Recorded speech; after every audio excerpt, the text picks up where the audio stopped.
Hello and welcome to the IdeaCast interview series episode number 73. My guest in this episode is Alison Blackler.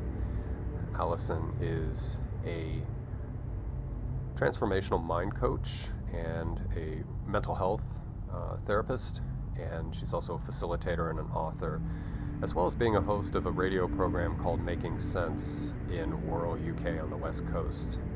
And so we cover a lot of the work that she does. She's also an author of the book series called A Path Traveled, and we'll talk a little bit about that. I plan on having her back if I can get a hold of a couple copies of her books and read them, and I'll bring her back. So we have a really good conversation, and I hope you enjoy it. And I thank you as always for attending these interviews. And I'd like to welcome Alison Blackler to the IdeaCast interview series. And I will say to the audience that this is a second conversation between Alison and myself, and she was gracious enough to host me on her show. I will have a link to that down below, and both her radio show and the YouTube format. So this will be our second conversation, but the first on my show. Alison, welcome. I'm so glad to have you back, as it were. Yeah. Or Thank here. you. Yeah, here. Thank you so much for sharing this space with me on your show. Absolutely happy to do it, because I think I would never bring somebody on if I didn't feel in my heart that they were, doing well-intended work, good work, work from the heart, trying to help our species out, help us, have positive transformation. And one thing I'm feeling, and this is my second time doing this, is that you and I, having had a previous conversation, there's an openness there, and I'm looking forward to that in our conversation. So, but anyway, what I think might be good for my audience and people who will be discovering you here is let's go back a little bit and talk about your background and your history. I know you were with the NHS for a while, and then you took a big leap of confidence and faith and moved into another similar, adjacent, same field, but in your own domain. So let's start with that. Let's get to know you a little bit. Brilliant. Okay, so Alison. Oh, never mind. I just want to check one technical detail. I'm so sorry. I just had to look at something. Okay. Sorry to disrupt you. Back on live TV here. Sorry. Is my sound good? It's perfect. I just wanted to make sure I was on something on my end was okay, but it's fine. I just looked at it, so I apologize. Do you want to start the whole thing again? Is that easier for you, or do you want? Let's be human. Let's be vulnerable and let this go. Unless you would rather. Would you rather start over? I don't mind. It's your choice. We're human. Yeah. Let's roll. Yeah. This is good confidence building for people out there who are into perfectionism, which we can cover later. And we'll just, I make mistakes, and perhaps you make. Yes, we all make mistakes. We're showing our vulnerability here. So mea culpa to the audience and to you, Alison. But yes, so let's start. We'll do a take two, but we'll just keep rolling. Yeah, brilliant. So I think it's quite timely that we are saying let's just keep going, because life can be quite tricky. And for me personally, my personal journey and my professional journey have kind of always, or not always, but have subsequently run parallel. So if I start with where I started from, when I was younger, I wasn't at all confident, and I'm very open about that. I was struggling to find answers for myself. I didn't quite understand how I was fitting in with anything, really. I had no idea what I wanted to do. I was heavily being influenced by others. So I started working in the NHS, but in an admin role, because that's what my parents thought was best for me. And it took me a long time to realise that actually, hang on, this isn't right for me. So I trained originally as a counsellor and CBT therapist because I wanted answers for myself. And then I discovered that I love this. It's actually people that I love. I'm very passionate about us finding answers for ourselves. And that's, some of it is the mind and how we are wired. And some of it is that uniqueness and our individuality. So I'm a big fan of that. And I think when we talked on our show, it was about that purpose, and I didn't feel I had a purpose for a long time. And then slowly over the years, I got one. So I did work in the NHS over here in the UK for 24 years. And using my counselling skills, I worked for a while in drugs and alcohol. 5 years there, and I did 5 years in domestic abuse. Mm. So again, working very closely with people in a quite an acute environment. I also worked in safeguarding, public health, lots of different areas of the NHS. So I did move around. I haven't been somebody who had a straight line for my career. And as you said, I did take a leap of faith 13 years ago, and I left the NHS. I left my safe permanent post with my salary and my pension, and set up my business, Two Minds. From there, I was able to do a little bit more what I wanted to do, because I was a little bit frustrated with some of the systems. So that kind of brings us to my business now. And now I'm very much around using everything that I've learned, whether that be through the training, because I've trained as a coach, a therapist, NLP, different types of coaching, but also my own journey. You know, I'm really passionate about saying, you know what, I get it. I get how hard it can be to manage life and our minds and our relationships and our communication. And I love sharing not just my story, but everything else that I've learned. What a way to earn your stripes in the beginning of your career, working with drugs and alcohol, and then domestic abuse or person-to-person abuse. And that's I must have given you some real rapid development skill development, I would imagine. Well, I think that's where I suddenly started to realize, I was looking for answers in my 20s, and, there was no internet back then. So it was hard to find a lot of the stuff that's available today. And I was really challenging myself, doubting myself, thinking, I'm no good, I've got nothing to offer. And actually, when you start to actually look at different people across all sorts of different platforms, it really does give you a breadth of, hang on a minute, we are all in this together. No matter what circumstances people find themselves in, it's hard sometimes. And I really have a strong belief that people have options inside them, have potential inside them, no matter what walk of life they come. I work in prisons now, and I'm still a big fan of saying, let's really help people realize that whatever's happened to them doesn't have to define them.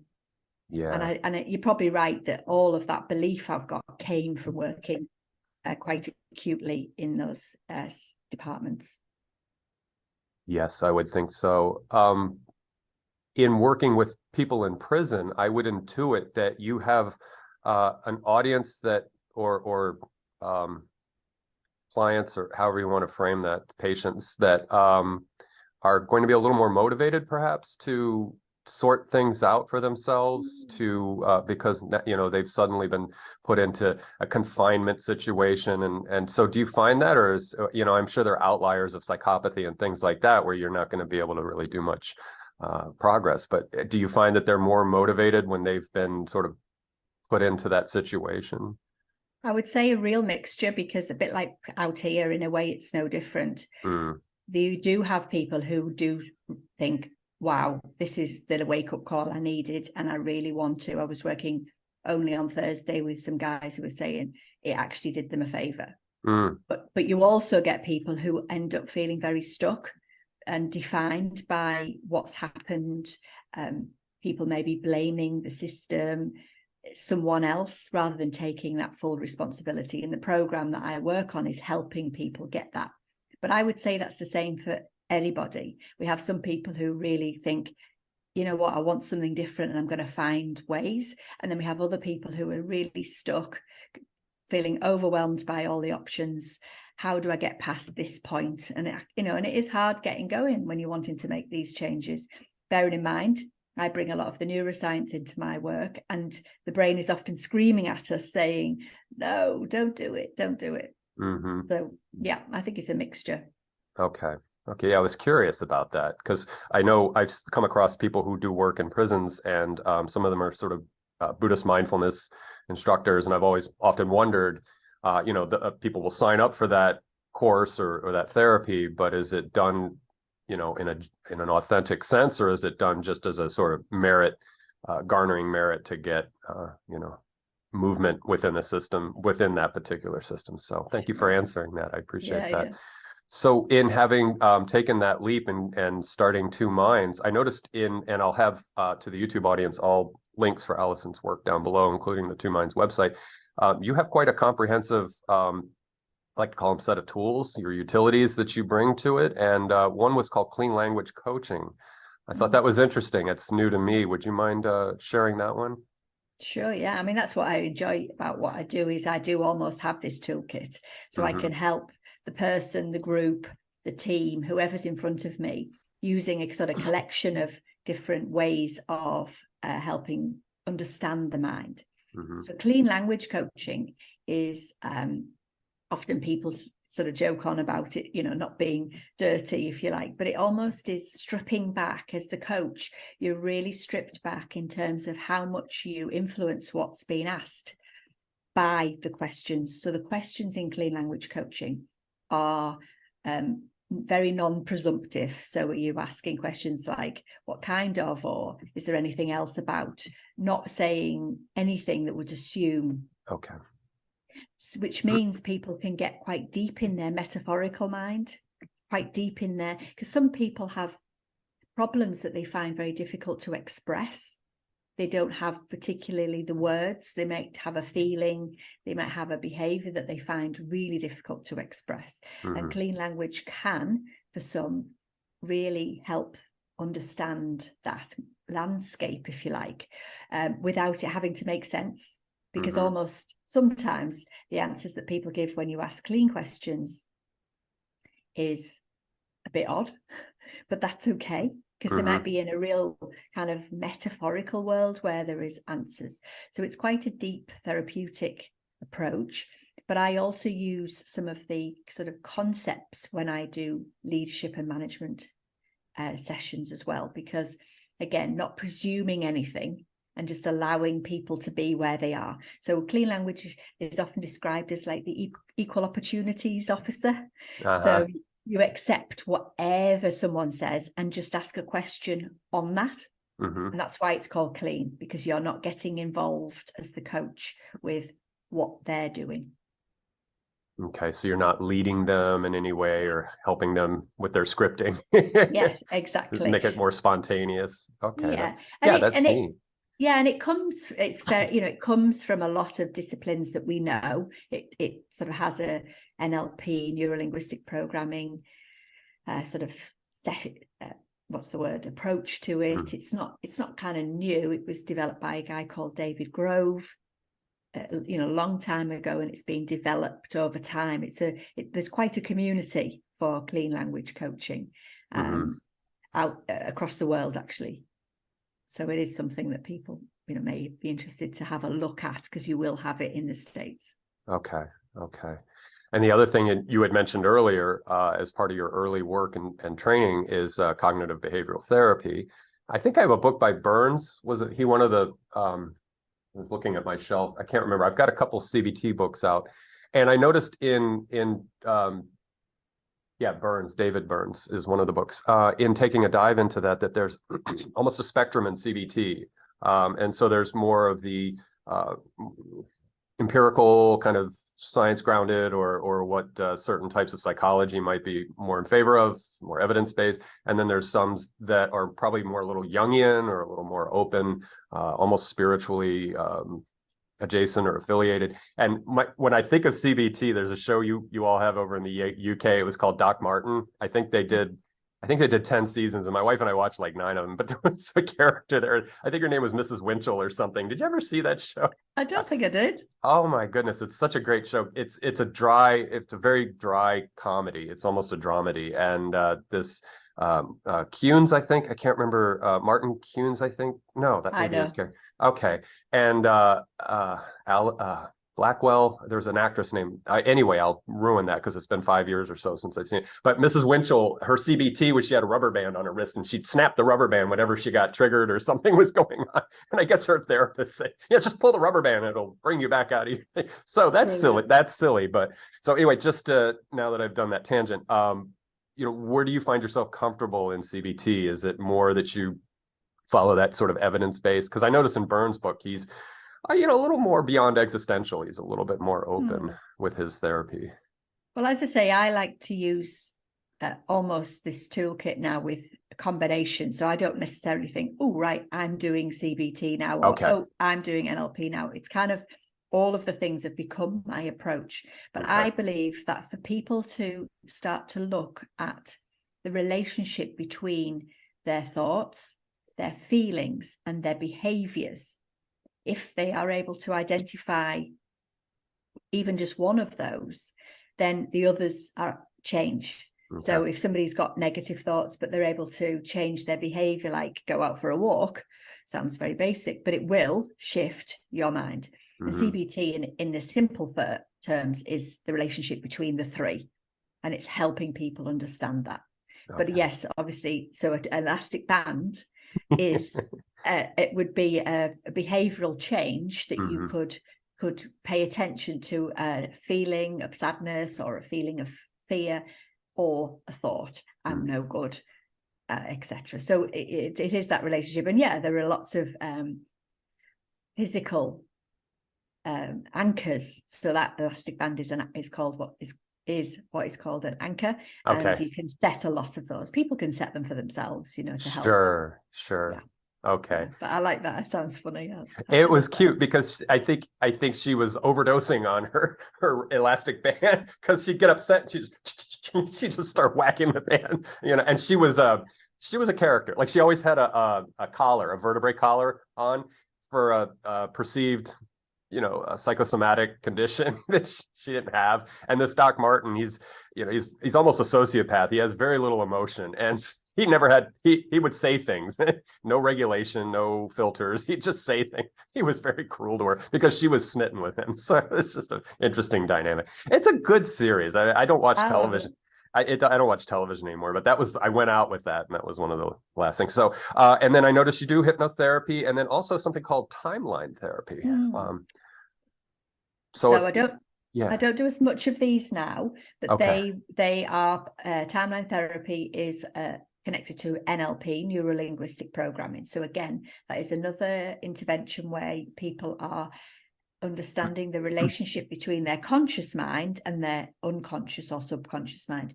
And timeline therapy is a process that helps people release emotions from the past. So it's a set of questions. It's a script, really, that helps people, because we can all see often our past in some sort of relative timeline. So some people talk, you can often hear where people's timelines are by the way that they talk about things. So if people are talking about the past, they might be doing arm movements behind me or yesterday. And things. So we kind of have some sort of linear way that our minds organize our past and our future. And timeline is a process that is done with a person to help them understand or free. So it's not a conscious conversation, it's an unconscious conversation. And again, hypnotherapy or hypnosis was part of my training then. And again, that's helping people be able to reprogram their unconscious mind. So I did used to do quite a lot of that, but not so much these days. Okay. And one thing I'd be curious about, and correct me if I'm straying off too far here, like, so timeline would be almost a regression kind of therapy, bringing you back. Now, one thing, a lot of my questions for you are curious, like ask a therapist questions. And so this one would be, again, my own personal curiosity.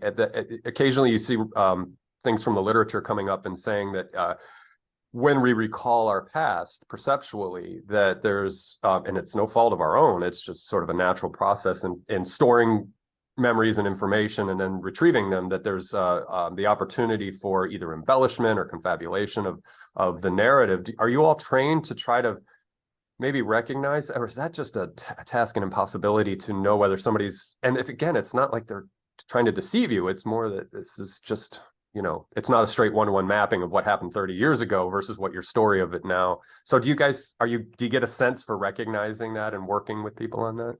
I think so. I think that the reality is we all need to learn how to make sense of our past, because something that happened 30 years, but even something that happened yesterday in our own mind is stored as some sort of a memory. But our minds distort, delete, and generalize information. So you and I are having this experience now at the same time on the same day, but we're still having a different experience, and our memory of it will be different. Okay. So that's where it gets quite complicated, and that's where lots of arguments come, is that people say, well, no, this happened, and someone's saying, well, no, it didn't, that happened. And so our memories do distort for all sorts of reasons, mainly because of the way that it was interpreted. So I think NLP and these processes help us understand that. So yes, I suppose we're looking out for it. If somebody is saying something that you can tell is a catastrophe of the situation or a story, it's still their story, and it's still how they're perceiving it. So it's no good just saying you're wrong, but it's helping them make a comfortable reframe or a comfortable understanding, so that then they can settle themselves. Because again, there's that old saying, isn't there? We'll have to beg to differ.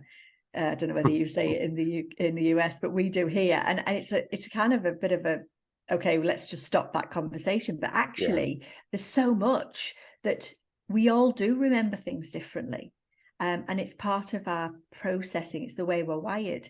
We will remember things as we believe them to have been, which means our brains will sometimes collide and put things in to the memory that weren't even there. So an example might be that 3 people witnessed a burglary, and 2 people describe the person with a hoodie, and 1 person describes the person with a baseball cap. So the police are like, oh, who is it? Somebody, one of the 3, because obviously assume that he had one or the other on.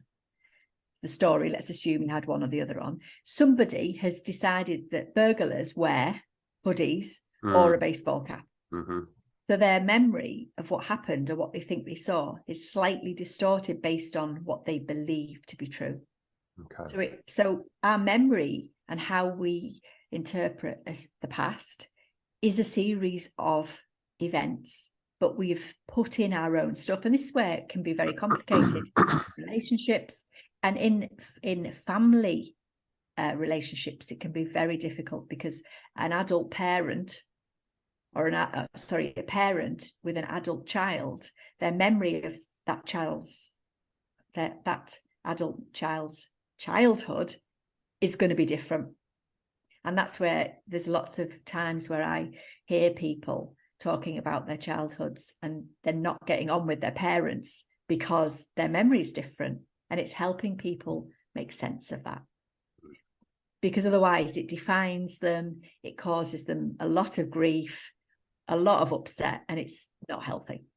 Yeah, perpetuates that victim identity. So Exactly.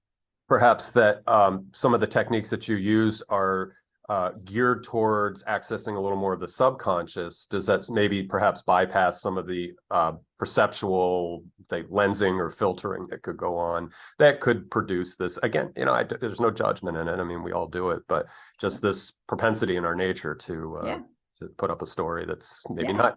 Yeah. Okay. It's normal to do it, but it can cause us a problem. So for me, when I'm listening to people, I'm catching what they're saying, and then I'm asking questions around what they've said to help them go, oh, because sometimes people say things, and then when someone asks them a question, they're like, oh gosh, am I saying that? Is that what I actually mean? Because so often half of our conversation is completely unconscious. We're not processing, we're not pausing to think before we speak. It's just coming. It's like my questions, my answers to you now are just coming. Right. We don't have a script here. We haven't decided what we're going to talk about. Yeah. So a lot of what we say is just coming, and some of it's amazing and great, and some of it we are not doing ourselves a favor by saying it. We are hearing ourselves saying things that aren't serving us. They might be connected to the past. They might be connected to safety measures for how we used to be. That's certainly my story. Some of the things I used to tell myself don't serve me now at all. Okay. And I'm keen to help people be able to make sense of that. Yeah. Oh yeah, that's gold, golden territory. And I think Yeah. that actually before I go on that, I interviewed a woman last year. Her name was Susanna Siegel. She's a professor of philosophy of mind at Harvard, and she wrote a book called Rationality of Perception. And she had this term that I love, and it's called epistemic downgrading. So epistemic is knowledge, and the downgrading occurs in a perceptual recall when there is filtering, when there is a bias built in. So we automatically assume, like you said, if we saw a burglary yesterday, it's a one-to-one mapping. We have all the precise details. We're going to be the best witness the police ever saw. But based on our history and our biases and proclivities for all these other things, that it just comes out a different kind of Creole of what may have happened. So I was thinking of that when you were talking about that, and it makes sense. And again, that's why I keep saying it's no fault of our, it's just how our system works, our apparati work, and so forth. Exactly. And I think that's what a lot of people do. I think hearing people say that's why I'm a big fan of doing these kind of shows, is that people need to maybe hear that it's okay. You know, it is normal. It's normal to have random weird thoughts. It's normal to not necessarily have thoughts that are positive and productive. But what I'm interested in is helping people notice them. And then what? You know, what are you then going to do? Because if we follow those thoughts, if we believe them, if we take action on them, if we are defined by them, that's where our limits come. That's where we are not then our best version of ourselves. I saw, excuse me, an interview about a year and a half, 2 years ago, and it was Gabor Mate. And I'm not his biggest fan, but, you know, he's got some interesting things to talk about. And in this interview, he just got very frank, and he looked in the camera and he goes, I have homicidal thoughts sometimes, you know, and here's this guy who's supposed to be this self-help guru, mental health expert, you know, he's just like, it's okay. You know? Exactly. And that's the shadow. I mean, yeah, it's part of what we are. But I think we need to hear it. You know, I think people, you know, I am the first one to say, if I'm running anything, I was running a workshop this week, you know, literally the first thing I said as I introduced myself is, you know, we're all on a journey together somewhere. Some of us might have a little bit more knowledge on some things, but actually managing our minds, that I call it this piece of kit, can be one of the hardest things ever. And relationships are complex and can be really difficult. Yeah. You know, it's a fact. And I think if you can find ways and techniques to find some peace for yourself, whatever that might look like, then that's got to be the goal. Yeah. And I'll sort of counterbalance what I was saying by, it's, you know, these are natural processes and maybe not our fault. And this is just my folksy intuitive way of maybe offering a metaphor is a lot of us care about our physical hygiene. We wouldn't want to walk into a room smelling of body odor or smelling like we were working in a manure factory for 10 hours.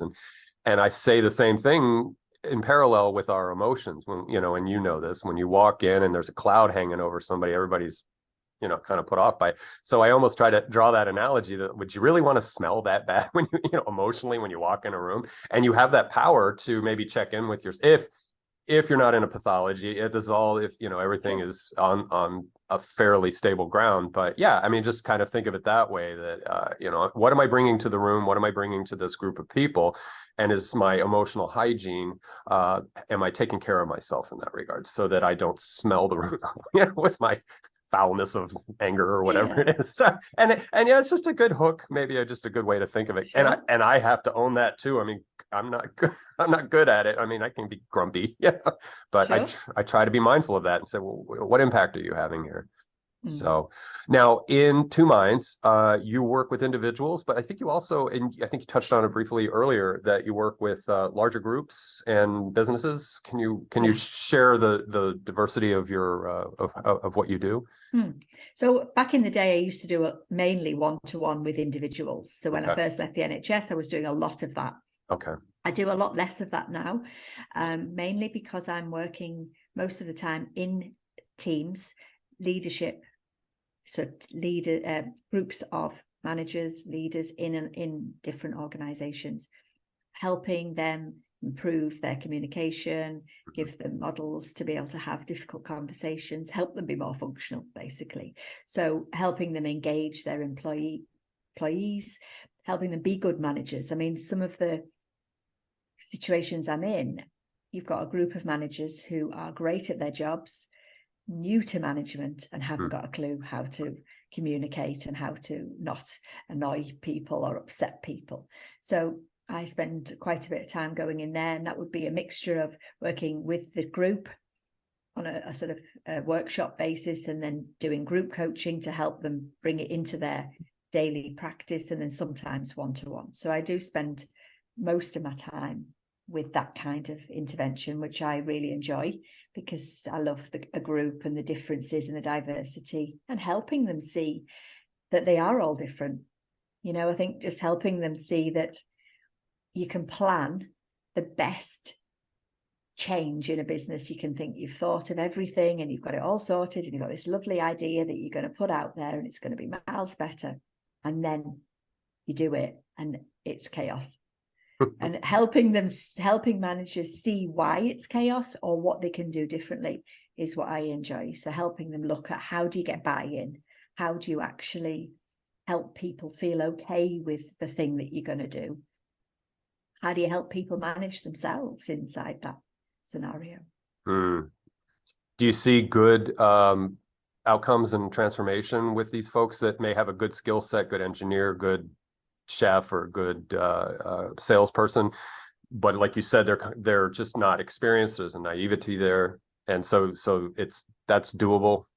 Definitely. Okay. Yeah, I work with a lot of accountants who are very ambitious but very focused on the numbers, and helping them just see how to manage themselves and not just assume that everyone else is the same. But also, you know, some of the measurable feedback that I get is meetings are shorter, they get decisions made, they get the right people in the room, they're not all annoyed and having negative conversations at the water cooler. You know, it's that kind of thing that can really change people's daily work. And let's dare to say they're happier in work.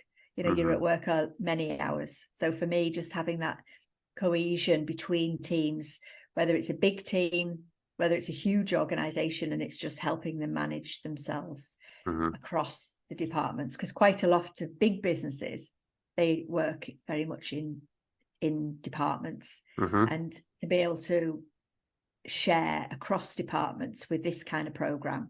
So you're bringing different people together from different departments to be on my program, really helps enhance people's productivity, but also just that relatedness. We're in this together. Yeah. And I guess part of that would be recognizing personality types within groups. And God knows there's so much of that out there. And there's the spiral dynamics and, what do they call it? Enneagrams and all that kind of stuff. And so I suppose that's a good tool too, to try to help say, well, you're expecting somebody to think and feel a certain way because of the way you think and feel. But now let's recognize that this person is that's their nature. I imagine that would be part of the system. Helpful. Yeah. Yeah, definitely. And it's interesting, isn't it, how unconsciously, again, people are shocked. Like, oh, everyone's not thinking like me. No, they're not. Yeah, we're diverse. Yeah. And we all do it too. I mean, I catch myself, I'm like, why is that person doing that? And it's like, well, they're not you, Justin. So give them their latitude, let them have their space. It may not be may not be good for them or you or anything in between, but just let them have their latitude. And then, it's not that you're being the better person, but it should be the person who's aware of this. And then maybe that opens and facilitates some way of dealing with that person or what's in between you and that person. Yeah. And I think something else that I work a lot with is helping them have these difficult conversations, because so much isn't raised in businesses. Challenges, people doing things against what everyone else is trying to do.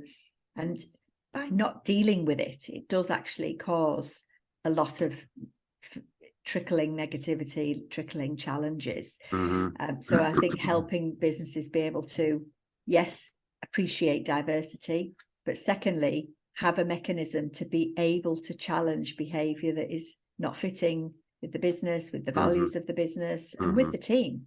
Because when businesses don't deal with these situations, that actually causes more problems, because other people are like, well, they don't deal with that. So it kind of causes a real negativity.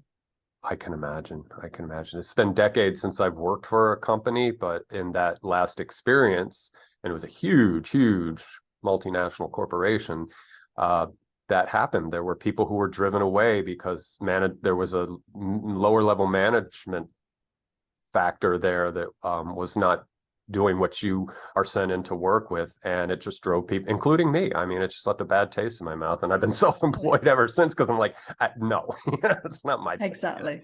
But you lose the good people then, right? Like you probably, like yourself and people who are doing a good job. And I think for a business to be brave enough to deal with these things, A, it takes courage, but B, if you've got the skills, learn the skills to be able to do it, then it takes all the drama out of it.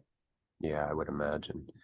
And I'd have to say, as much as us older folks, not that we're old, but just we're older than 25 and 30 and 35-year-olds, that as much as we make fun of them for being sensitive, I think one of the beautiful silver linings of people being sensitive is the empowerment that comes with that, and saying, I'm not putting up with that, and that's not right. So do you see that in the young, say under 40 or under 35, that maybe there is more awareness of that toxic person or those toxic standards or whatever? And again, it's relative, because maybe people in our age bracket, we're just used to being batted about a bit more, but I see that as a positive, that the people who are coming up after us now, who are, again, maybe under 40, maybe under 35, that just aren't and we see that in the States a lot, the quiet quitting thing and all that. They're not putting up with that stuff. And you could find the problematic side of that, but I just think it's a step forward in respect to the context of what we're talking about. I think so. I think being able to have a voice and say that's not okay for me is definitely a positive. Definitely, like I look back to some of things that we all were putting up with, which were not okay. The authoritarian leader is no longer welcome in a business, whereas we put up with it. But I do think there's a balance to be had, because I think sometimes that is being used too much, to the extent where people aren't really prepared to do the job. They're saying, no, I'm not going to do that. And actually, as a leader, I think it's becoming increasingly difficult to get that balance between, well, I still need the job to be done, but I'm trying my best to communicate with you in a way that is reasonable.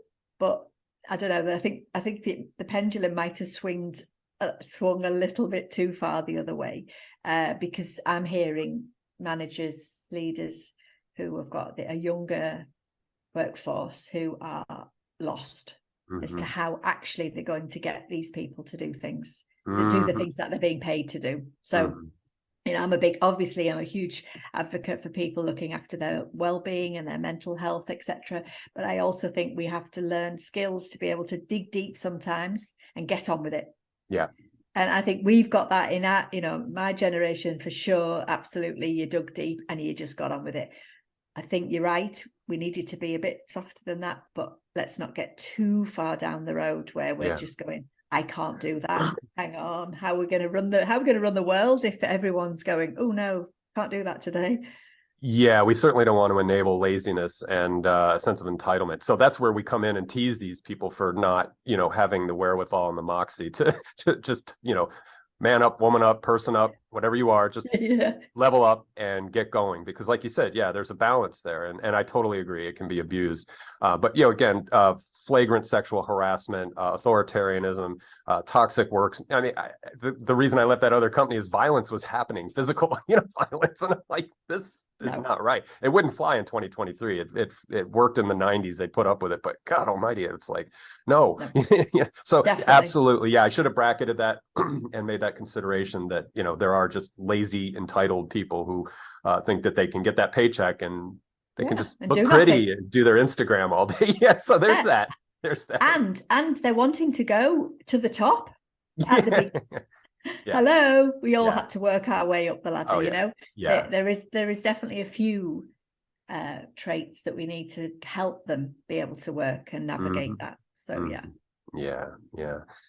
now, in working with individuals, switching rails just for a second, for a few minutes, when you've had some time in with this, do you find as we progress through time, and certainly COVID was a huge cultural phenomena, the reasons what you work with when you work with people in terms of maybe subclinical or even in that boundary of a pathology.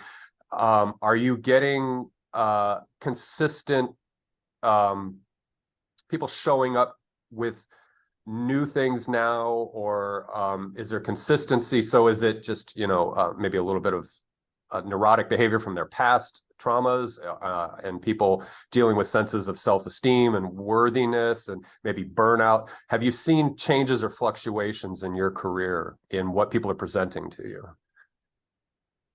I think they're probably presenting with the same things. A lot of people, trying to deal with the past, confidence, esteem, all the things that you mentioned. But I think obviously, as we were saying before, because people are more open and more confident, that's the wrong word, people are more free to talk about mental health and their minds. I think it's become more acceptable.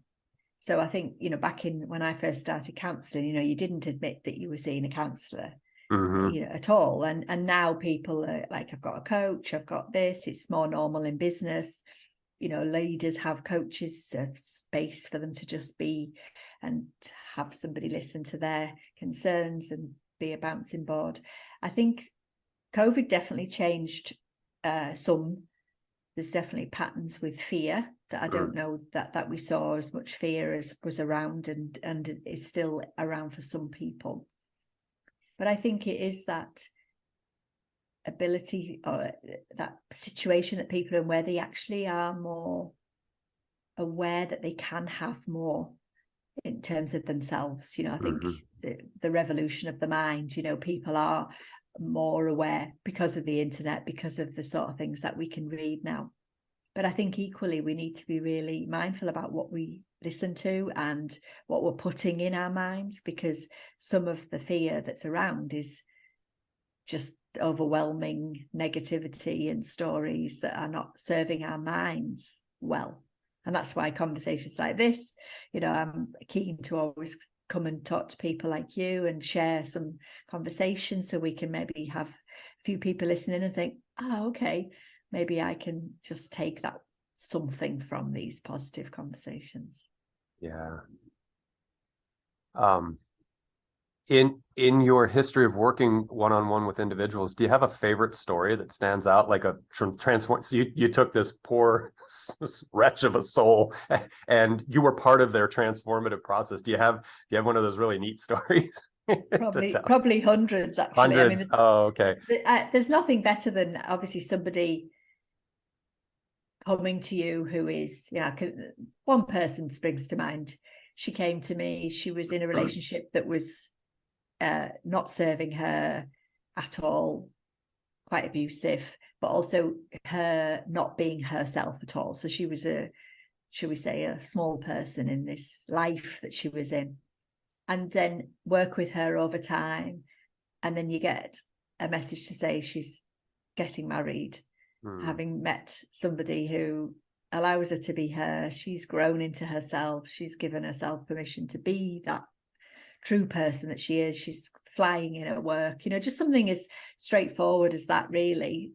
There's nothing greater than that. I mean, yes, I've worked with people who are very, very suicidal, and if you can help them be okay again, there is obviously great joy in that. But for me, I think everybody's story, if they can suddenly go, I get it, I get how I can be myself, I think that it's a privilege to be part of that with somebody, or even a team, a group of people that come together from a business. If they can suddenly start seeing each other. I mean, a recent piece of work in a business, I was working with the executive team, and they weren't getting on at all, to the point where two of them couldn't even look at each other. And by the end of the 2 days that I spent with them, I left the two guys who weren't speaking chatting at the coffee machine. Yeah. So I walked out thinking, I'm happy with that. And then, to get that sort of feedback, to know that they're happier, that's really what it's about for me. It's got to be very satisfying. Yeah, it is. I would imagine.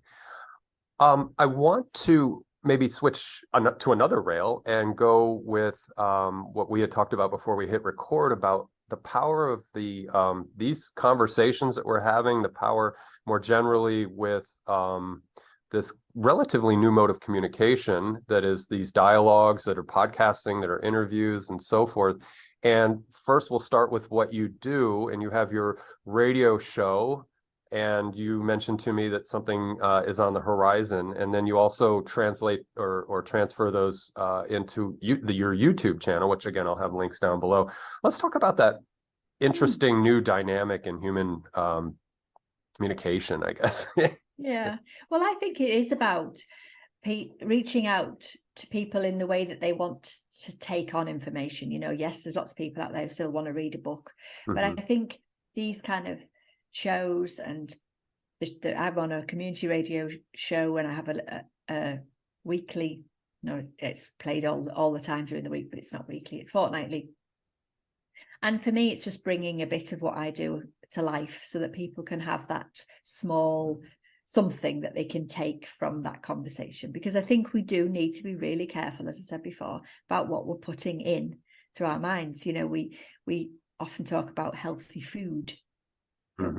Good food for us. What's good food for us? Well, I think we need to be mindful about what you're actually putting into your mind, whether that's through your ears or through your eyes. If you're scrolling on social media and you're looking for stuff, what is it doing? And I think it's just that question, if it's okay, and if you enjoying it and it's not causing you a problem, great. But I think we have to be careful, because mental health is massively on the increase, and it's ran parallel with the growth of all these platforms and social media. So I think positive stories, messages, chats, just something simple. It doesn't have to be all perfectly planned as we're doing today. We're just here. We're here because we want to. We're here because we've got something we want to share. And I think we just need to, be careful. Again, be careful what you listen to. So I think these shows, that's why they're successful. And I think people just want them while they're going, while they're moving. They don't want to. That's why my radio show is one that is played out at certain times of the week when it's on the radio. But we do put them on YouTube, which means people can listen to them whenever they want.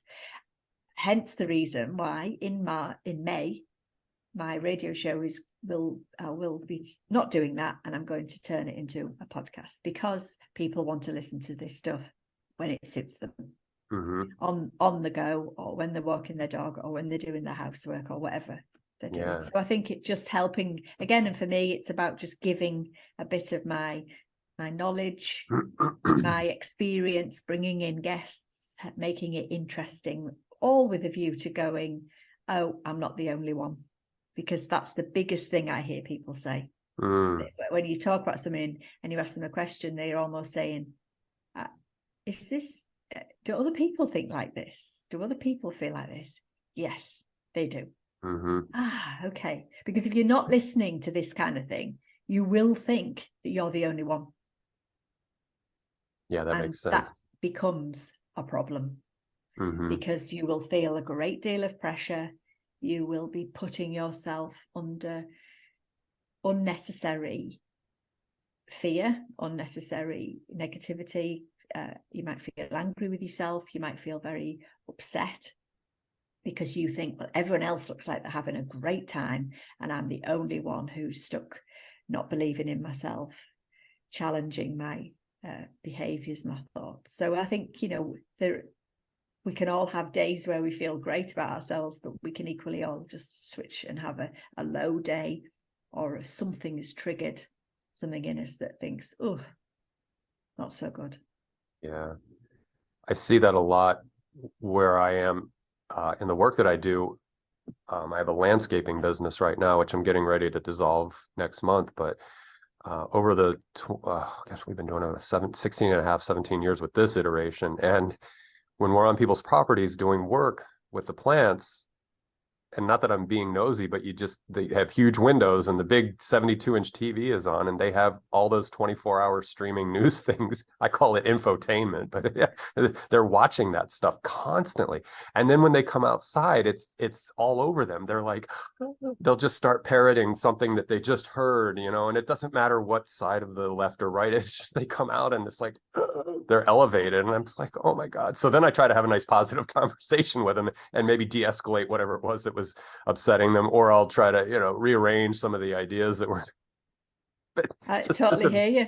Yeah, it's so, I absolutely agree with you that it's, like you said, we can live on junk food, or we can live on lots of good healthy fruits, vegetables, and clean meat if you eat meat. It's just, there's a difference. Yeah, we've got to listen, we've got to be mindful about what you're putting into your mind, because your mind will process through that fear center. So when you're watching something that you haven't got all the information from on 24-hour news or whatever, your mind will be interpreting that as it believes that to be. And remember, the mind doesn't know the difference between something that's happening to you or something that's happened to someone else. So when you're watching something that is scary about somebody else, your mind is going, how do I relate to this? And it is, I mean, I think for me personally, it's not that I'm ignorant to it all, but I try and not really look too much, because I don't know how to manage myself if I'm worrying about all of this big stuff. So I try and think, okay, how can what's the one thing that I could do that's within my sphere? And this kind of thing is what I would do, to say, okay, I've got stuff I can help and share, and that's what I'll do. Try and be part of the solution as opposed to just keeping the problem going. Yeah.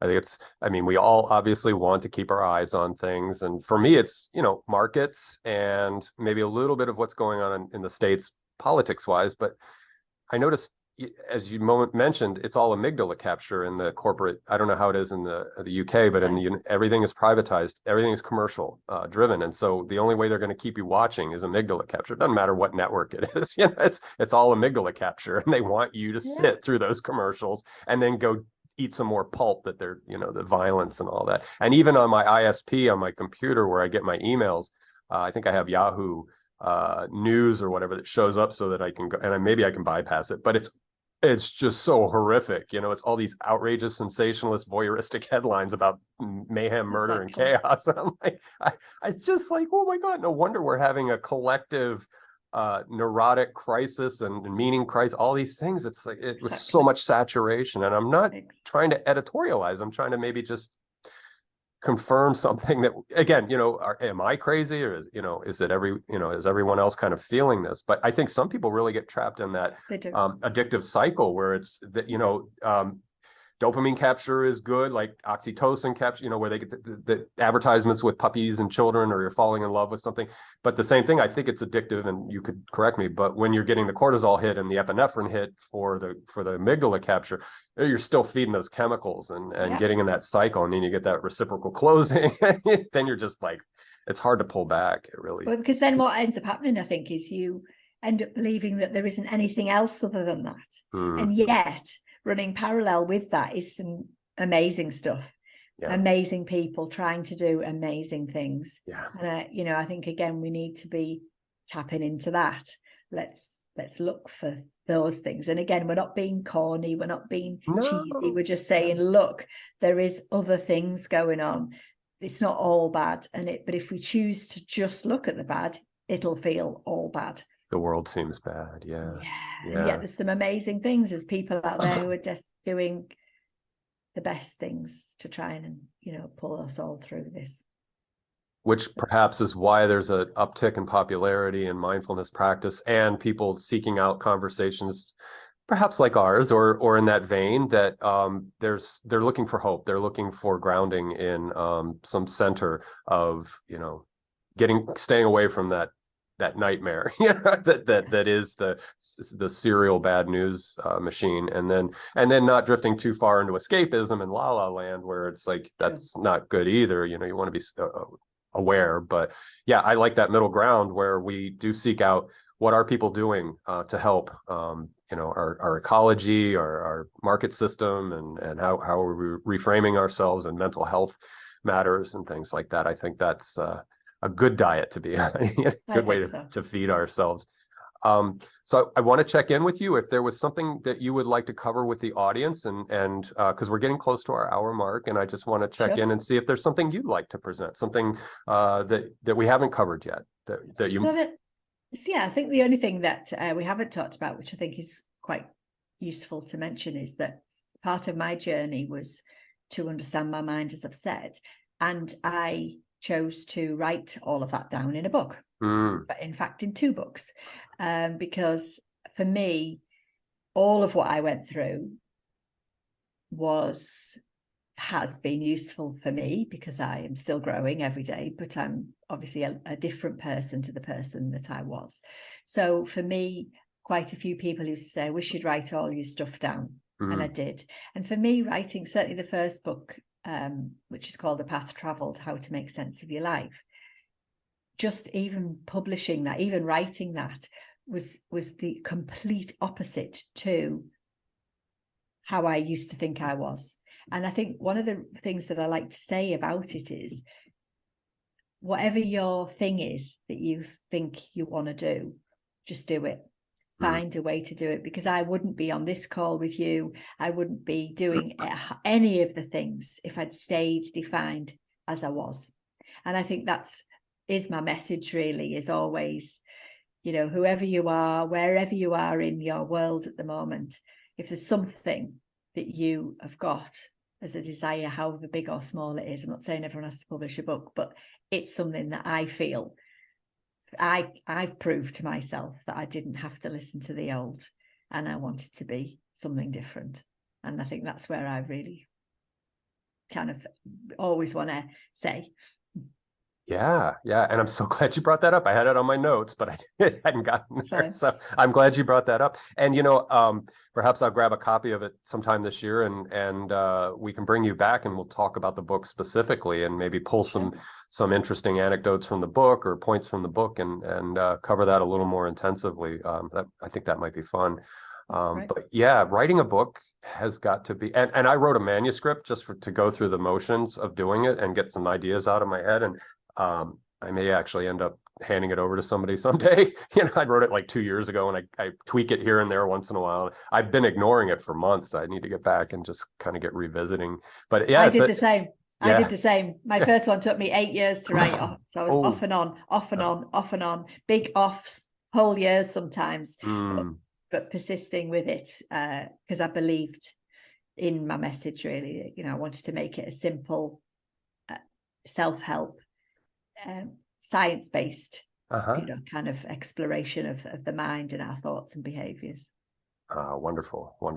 Well, like I said, maybe we can have you back for that, back on the show, and we'll talk about the book. But to the YouTube audience, I'll have a link to it's in her Two Minds website, but I'll have a separate link to Goodreads or somewhere like that, and you can read a little bit more about the book and have your discovery there. So I think we've had a beautiful and constructive conversation. I appreciate your time, and I want to thank you again for you having brought me on your show, and now you coming to talk here. I think that's a great package. It's like a holistic conversation. And to the YouTube audience, I think I said this in the beginning, I'll have the links to that other conversation down below. We discussed purpose, and which is just a minor little thing. It's like talking about sports or something. Yeah, it was a great conversation. It was, and because it's a radio show, we've got a few tunes as well mixed in with our conversation. So it's quite a nice, easy listen. I like that idea too. Are you going to carry that over into the podcast, or are you just going to do strictly podcasting? Okay, that could be distracting in there. But the fact that it's a radio format is really nice, that you have some music and help lift people's spirits up, and then they'll come right back into the conversation. So definitely. Alison, it's been a pleasure and an honor to speak with you. I'm glad that we had our opportunity to do both of our shows together. And like I said, we'll collaborate further in the future and keep going. Brilliant. Thank you. Thank you so much for having me on your show. Oh, it was, like I said, it was an honor to have you here. And I'll say goodbye to you after I stop recording. But to the YouTube audience, thank you guys so much for being here. And if those of you who stay to the end, thank you as well. That's always nice. Sometimes you get the little ADD. I watch my analytics and it's, gently coast sound. But if I get 10% retention at the end, I'm always great. I always give those people a big shout out. Yeah, a little thank you. So anyway, to YouTube people, thank you so much for being in this conversation with us. And we'll see you in the next one.